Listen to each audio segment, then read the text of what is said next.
السلام علیکم۔ خالد مصطفیٰ کا سلام اور آداب۔ کینیڈا سے اپنے پروگرام ناظر کے ساتھ حاضر خدمت ہوں۔ کل ایک سیاسی پرندے کو پنجرے میں پڑپڑاتے ہوئے دیکھا تو یقین مانیے کہ مجھے افسوس ہوا کہ ایک شخص جو کہ وزیر خارجہ تھا اور کل اس کی آنکھوں میں آنسو تھے، وہ بچوں کی طرح بل بلا کے رو رہا تھا اور کہہ رہا تھا کہ دیکھیں یہ ایس ایچ او نے مجھے مارا، یہ ایس ایچ او مجھے مار رہا ہے۔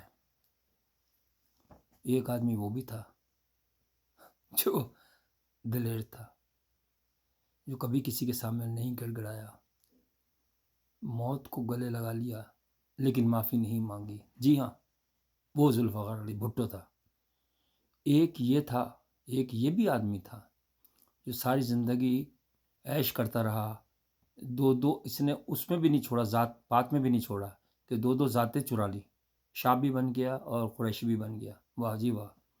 ویسے پاکستان کے اندر یہ تو ہے کہ آپ جتنی چاہے ذاتیں لگا لیں، جس کی چاہے ذات چرا لیں، یہ تو بالکل بات صحیح ہے، لیکن سوال یہ ہے کہ کس قدر اس کو وہ ملی پذیرائی، اور ہر جماعت میں یہ گیا۔ اور ابن الوقت آدمیوں کا یہی ہوتا ہے کہ جہاں بھی گیا، اب اس کے اندر پی ٹی آئی کے اندر آیا وہ اور وزیر خارجہ بن گیا۔ اس نے باتیں تو بہت سب ایسی لنترانیاں کرتے ہی ہیں، خاص طور سے پاکستان کے اندر۔ پاکستان کی سوسائٹی ایسی گندی سوسائٹی ہے کہ کہہ کچھ نہیں سکتے۔ آپ کو یاد ہوگا کہ مزنگ کے اندر ایک امریکی سفارتکار نے، ڈیوس نے 2 آدمی مار دیے تھے اور اس کو رہا کرانے کا مسئلہ تھا، تو یہ پیش تھا۔ اس نے ان لواحقین کو بھی خوب پیسے دلوائے اور خود بھی رکھے۔ آپ کو یہ بات پتہ ہے اس بات کا؟ کیونکہ اسے کہتے ہیں دش کش سندھی میں، وہاں سے لیے، تھوڑے سے اپنے پاس بھی رکھ لیے۔ تھوڑے سے نہیں ہوتے ان کے پاس، پیسے بہت ہوتے ہیں، اور عزت کے ساتھ اس کو رخصت کر دیا۔ مجھے یہ بتائیے کہ عافیہ صدیقی بھی تو ایک پاکستانی لڑکی تھی نا، وہ تو مر جائے گی، خیر بہرحال وہ تو ظاہر ہے کہ اس کا تو کوئی بھی نہیں ہے، لیکن میں صرف یہ کہتا ہوں کہ یار ان ناخداؤں سے اللہ بچائے، ان ناخداؤں سے اللہ بچائے۔ بھٹو صاحب کو پتہ تھا کہ ان کی سزا موت ان کے سامنے ہے، وہ سمجھتے تھے کہ فرعون جو ہے، ظالم فرعون مجھے مارنا چاہتا ہے، لیکن بات میرے بھائی یہ ہے کہ کسی فرعون کے سامنے کھڑا ہونا بھی تو ایک بہادری ہے یا نہیں ہے؟ لاکھ آپ اس کی مخالفت کرتے ہوں بھٹو صاحب کی، لیکن اس خوبی کو تو سارے ہی یاد کرتے ہیں۔ آپ دیکھ لیجئے کہ ان ججوں کا کیا حال ہوا جو بڑے جج تھے، مولوی مشتاق، مولوی نام رکھتے تھے اور کام اس قسم کا کرتے تھے کہ ان کو شہد کی مکھیاں، وہ تو قدرت دکھا دیتی نا کہ شہد کی مکھیوں کا چھتا پورا ٹوٹا اور وہاں سے آ گئی اور مکھیاں، اور اس لاش پہ چپٹ پڑیں اور وہ بھاگے سارے لوگ۔ یہ تو واقعہ دیکھا بحال ہے لوگوں کا۔ آپ پوچھ لیں، کامران شاہد خود اپنے پروگرام میں بتا رہے تھے، ان کے بڑے تعلقات تھے اس سے، مولوی مشتاق سے۔ ایسے آدمی سے تو تعلقات بھی نہیں رکھنا چاہیے، گندے آدمی سے تو تعلقات نہیں رکھنا چاہیے۔ جب بھی میں اس وقت چھوٹا تو نہیں، نوجوان تھا، تو اس وقت میں ان کو ایک تو بات یہ تھی کہ میرا جو اسکول تھا نا، میونسپل ہائی اسکول، سب سے پہلے جو میں اسکول میں گیا لاڑکانہ میں، وہ بھٹو صاحب کے گھر کے سامنے تھا۔ بھٹو صاحب کو بلو کلر بہت پسند تھا اور انہوں نے ٹائلز بھی بلو کلر کے رکھوائے تھے بنگلے پہ اپنے، اس قدر۔ اور ہم جب نکلتے تھے، چھٹی ہوتی تھی، جاتے تھے، تو وہ سارا ظاہر روزانہ ہی دیکھتے تھے ان کے بنگلے کو۔ تو ایک انسان تصور، چھوٹا بچہ ہوتا ہے تو اس کے ذہن میں تصور ہو جاتا ہے کہ یار یہ کتنا بڑا آدمی ہے، لیکن اس کی وہ بھی دیکھی ہم نے تو اس کو بےغیرتی نہیں دیکھی کرتے ہوئے۔ ٹھیک ہے، میں مان رہا ہوں کہ اس نے ایوب خان کو ڈیڈی کا، ظاہر ہے جیسی سوسائٹی ہوتی ہے، آگے بڑھنے کے لیے کوئی نہ کوئی تو پلر کو ہاتھ لگانا پڑتا ہے نا۔ آپ یہ تو نہیں کہہ سکتے کہ بھائی آپ اگر آپ کا خدا نہ کرے جہاز سمندر میں ڈوب رہا ہے تو آپ کو کوئی نہ کوئی تو ہیلپ لینی پڑے گی نا۔ اس طرح تو کوئی نہیں ہوتا کہ خود بخود ہی آپ کو، اللہ تعالیٰ بھی یہ کہتا ہے کہ بھائی ظاہر ہے کہ آپ ہیلپ تو لے سکتے ہیں کسی سے بھی۔ تو میں اس کو نہیں سمجھ، اس کے اوپر پاکستانیوں کے اوپر اس کا بہت بڑا احسان ہے، خاص طور سے فوج پہ، کیونکہ 95,000 یا 93,000 فوجی اس نے چھڑوائے تھے. کتنا بڑی، مطلب کوئی اور سمجھتا تو اس کو سب سے بڑا ایوارڈ دیتا. وہ 95,000 فوجی صرف 95,000 فوجی نہیں تھے. ایک ایک کو اگر آپ 10 سے ملٹیپلائی کر دیں تو وہ پوری فیملی تھی. اور ان کو پھانسی ڈیفینیٹلی انڈیا نے پھانسی دینی ہی تھی، نہیں تھی، سزا دینی تھی ان کو. لیکن عزت کے ساتھ سارے فوجی واپس لے آئے. لیکن کیا اس کو کریڈٹ ملا؟ ایک جعلی مقدمے کے اندر ایک، اچھا وہ بھی پپیٹی تھا، احمد رضا قصوری جو تھا نا، اس کی بھی حال آپ نے دیکھ ہی لی ہے. اس کو مرگی کے دورے پڑ رہے ہیں آج کل، اور بولا بھی نہیں جاتا اس سے. اور ایک کسی آدمی نے اس کے منہ پہ سیاہی بھی پھینکی تھی. قدرت، اب کیا کہہ سکتے ہیں، اس کا نصیب ہے صحیح. اور ابھی تو دیکھنا آگے آگے. میں کچھ چیزیں ایسی ہیں جو انسان خود بھی سمجھ جاتا ہے. میں نے قرآن اتنا زیادہ ڈیٹیلز کے اندر تو نہیں پڑھا، لیکن میں نے ایک بات محسوس کی کہیں پہ، پک کی، کوئک پک جسے کہتے ہیں نا، کہ اللہ ان لوگوں کی زندگی بڑھا دیتا ہے جو ظلم کسی پہ کرتے ہیں. تو میں اس پر سوچ رہا تھا کہ یار یہ کیسے ہو سکتا ہے کہ اس کی زندگی کیوں بڑھا دیتے ہیں. تو احمد رضا قصوری کو آپ اپنے سامنے رکھیں کہ اس لیے کہ وہ اپنی آنکھوں سے انجام دیکھے اپنا. ہائے ہائے ہائے، آپ یہ دیکھیے، یعنی ایک بے گناہ انسان، مطلب میں یہ نہیں کہتا اس نے بھی گناہ کیے ہوں گے یقیناً، لیکن جس بہادری سے وہ جاتا تھا عدالت کے اندر، کیا بات ہے.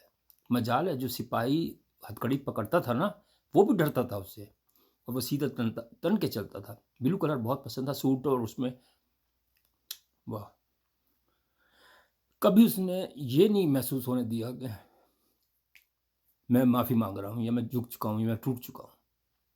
اور یہ قریشی صاحب کا اصل ذکر تو قریشی صاحب کا ہی ہو رہا تھا. کاش کہ سوچتے انسان کہ یار تم نے ساری زندگی دیکھ لی. اب تو تقریباً 80 سال کے تو ہو گئے ہوں گے، جب بیٹے بھی جوان ہو گئے، ان کے پوتے پوتیاں بھی ہو گئے، نواسے، اللہ تعالیٰ ان کو زندہ سلامت رکھے. لیکن اور کتنا تمہارا دل ہے چاہے گا کہ پیٹ بھرتا رہے تمہارا. ابھی بھی نون لیگ میں جانے کی سوچ رہے تھے کہ کس طرح میں رہا ہو جاؤں تو میں اس کو چھوڑوں اور اس کو دوسرے کو پکڑ لوں. تو بھائی یہ دنیا جو ہے نا، یہ وقتی ہے. اس کے اندر ہمیشہ ان لوگوں کے نام زندہ رہتے ہیں جو کہ اپنی قربانی دیتے ہیں. قربانی ایسے نہیں کسی کاز کے لیے. آپ نے کیا کیا؟ آپ، میں پھر بھی کہہ رہا ہوں، میں تو خیر عمران خان کا بھی مخالف اسی بات پر ہوں کہ عافیہ صدیقی کو تو خیر میں خود بھی کہتا ہوں کہ یار تمہیں پتہ نہیں تھا کہ مسلمان کبھی کسی کے لیے نہیں لڑتے. میں کوئی وہ نہیں کر رہا کہ کسی کے خلاف بات نہیں کر رہا، لیکن کہنے کا مقصد یہ ہے کہ وہ تو امریکہ تو دیکھ لیں اپنے آدمیوں کو چھڑا کے لے گیا. اور میں یہ نہیں کہتا کہ مجھے تو اس کا بھی نہیں پتا کہ اس کا کیس کیا تھا، اس کو تو جانا بھی نہیں چاہیے تھا. افغانستان خام خواہ کے اندر گئی، اور مشرف نے اس کو بیچا، اس کے پیسے کمائے. اچھا اس کے پیسے بھی نکل گئے، بلکہ وہ جو سیف ہے نا، بیرسٹر سیف، وہ لے گیا سارے پیسے. اور احمد رضا قصوری لے گیا سارے پیسے جو اس کے کمائے تھے نا اس بچی کو بیچنے کے. وہ سارے پیسے انہوں نے اڑا لیے. کیونکہ قدرت جو ہے نا، قدرت سے بچو، قدرت کے انتقام سے بچو. ایک وہ بھی تھا تیسرا آدمی، فواد حسین، جس کو ویسے ہی استھما تھا، اللہ اس کو صحت دے، لیکن استھما ایک عذاب ہے، یوں سمجھ لیں آپ. زندگی کے اندر ایک جیتا جاگتا عذاب ہے. کس طرح وہ پولیس سے بچ کر اور وہ ادھر بھاگ رہا تھا نا، کیا تھا، عدالت کے اندر چھپ رہا تھا، منہ سے جھاگ نکل رہے تھے، جانوروں کی طرح. تو ان لوگوں کی زندگی کیا، میں جب کمپیئر کرتا ہوں نا، وہ بھی تو تھا ایک انسان جو شیر تھا، واقعی شیر تھا، شیر کی طرح چلتا تھا. اور ایک یہ ہے گیدڑ کی طرح، مجھے معاف، رو رہے ہیں، پیٹ رہے ہیں کہ مجھے جو ہے نا، اس نے دیکھیں یہ مجھے مار رہے ہیں، اور پھوٹ پھوٹ کے رو رہا تھا. تو بتائیے، میں کل یہ سوچ رہا تھا، میں نے کہا یار کیا پاکستانی بھول جاتے ہیں؟ نہیں، پاکستانی بھولتے نہیں ہیں. میں نے دیکھا کہ ایون اس کے حلقے کے اندر بھی اس سے نفرت کرتے ہیں لوگ. یہ چھوڑ دیں آپ، پاکستانی اتنا بیوقوف نہیں ہے کہ وہ بھول جائیں، لیکن مجبور ہیں، اس لیے کہ جعلی ووٹنگ ہوتی ہے. اگر سچے ووٹ ہوں تو مجال ہے کہ ایسے لوگ آئیں دوبارہ. آپ کو پتہ ہے نا کہ جو پہلا الیکشن ہوا تھا، جو فیئر ہوا تھا بھٹو کے دور میں، وہ اسی لیے تو لوگ نکل کے آئے تھے، جیتے تھے. ایک جو جیل میں تھے وہ بھی جیت گئے تھے، جو مزدور تھے وہ بھی جیت گئے تھے، کیونکہ فیئر الیکشن تھے. لوگ عقل مند ہیں، لوگ اتنے بیوقوف نہیں ہیں کہ وہ نہ سمجھیں کہ اصل میں ہوتا کیا ہے. تو بھائیوں، بس میرا یہ کہنے کا مقصد ہے کہ اللہ تعالیٰ توفیق دے. اس سے بھی نہیں کچھ کہہ سکتے، توفیق بھی کیا انسان دے. یہ تو ہر انسان اندر ہوتا ہے کہ کیسا انسان ہے. جو تربیت ہوتی ہے نا، وہی ہوتی ہے جو ریزنگ ہوتی ہے نا اپنے والدین کی طرف سے، وہی اس کو بہادر بناتی ہے. خود ان بلڈ بھی ہوتا ہے لیکن اس کو ریزنگ بہت ضروری ہوتی ہے. اب ان کے جو قریشی صاحب کے جو بچے ہیں وہ کیا سیکھیں گے؟ اپنے والدی کی طرح سیکھیں گے نا. خود غرضی، ابن الوقتی، یہ جو نگیٹو ہوتی ہیں ساری چیزیں، خوشامد، یہ سب کل تک بھٹو کے در پہ پڑے ہوتے تھے. پھر اس کے بچے کو جو تھا نا پارلیمنٹ کے اندر گالی دینے لگے، شرم تک نہیں آتی. چلو چپ ہی ہو جاؤ تم. آج مجھے بھٹو کا پوتی کا اور وہ پوتا جو بیچارہ بے بسی سے دیکھ رہے ہیں، حالانکہ ان کو تو الیکشن میں حصہ لینا چاہیے تھا اور وہ اگر الیکشن میں لیتے تو وہ سویپ کرتے، لیکن ان کا کوئی ہے ہی نہیں. ان کے پاس صرف ان کی اپنی جان ہے. منن نہیں سی، وہ بچی جو ہے وہ کیا ہے بیچاری، اس نے کیا دیکھا؟ خوشیاں کیا دیکھی اس نے؟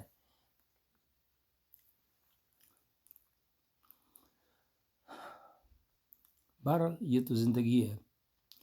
میری تو ساری ہمدردی ہیں ان لوگوں کے ساتھ ہے. مجھے بھٹو کی نہ رشتہ داری ہے بھٹو سے، نہ کوئی میرا وہ لین دین ہے.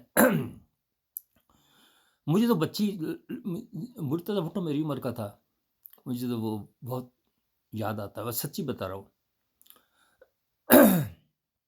اب ظاہر ہے کہ اس سوسائٹی کے اندر جو نہ اس کا بہن نہ بھائی، فاطمہ بھٹو نہ اس کا کوئی بہن نہ بھائی، صرف ایک بھائی ہے بیچارہ، اور باقی تو کوئی بھی نہیں، نہ ماں نہ باپ نہ کوئی، نہ دادا نہ دادی، کوئی بھی نہیں ہے. کس سے کہے شکایت، کس سے کرے؟ بد نصیبی ہے سوسائٹی کی. خدا را ایک موقع میں آپ لوگوں کو بار بار کہتا ہوں کہ یہ this is the last chance for you people. میں یہ نہیں کہتا کہ آپ عمران خان کو ووٹ نہیں دیں یا اس کو فلانے کو احمد رضا، اس کو ساری احمد رضا قصوری یاد آ گیا. حالانکہ مجھے لگ رہا ہے کہ وہ بھی کھڑا ہوگا، مجھے لگ رہا ہے، کیونکہ وکیلوں کی آج کل چاندی ہوئی بھی ہے نا. تو شاہ محمد قریشی صاحب، اللہ ان کو بخش، وہ کرے گا بھائی، میں تو کیا کہہ سکتا ہوں.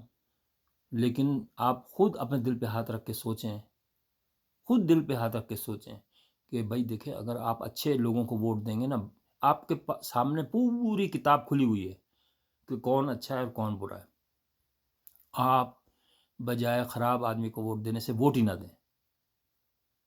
لیکن اگر دیں تو اس آدمی کو دیں جو صاف ستھرا ہو. پارٹی پہ نہ دیں. مطلب اگر پیپلز پارٹی میں کوئی اچھا ہے اس کو بھی دے دیں، کسی نون لیگ میں ہے اچھا اس کو بھی دیں، جو انسان اچھا ہو. شاید ہماری سوسائٹی بچ جائے، ہماری سوسائٹی شاید بچ جائے. آپ سوچتے ہوں گے کہ لوگ امریکہ کیوں جاتے ہیں. آج آپ کو اس پروگرام سے پتہ چل گیا ہوگا کیوں نہ جائیں امریکہ، جہاں وہاں قدر ہوتی ہے، جہاں اگر اس کا کوئی جو ہوتا ہے شہری اگر دوسرا ملک پکڑ لے تو کس وی آئی پی طریقے سے چھڑوایا جاتا ہے. شاید اب سمجھ جائیں، کبھی نہ کبھی تو سمجھ ہی جائیں آپ.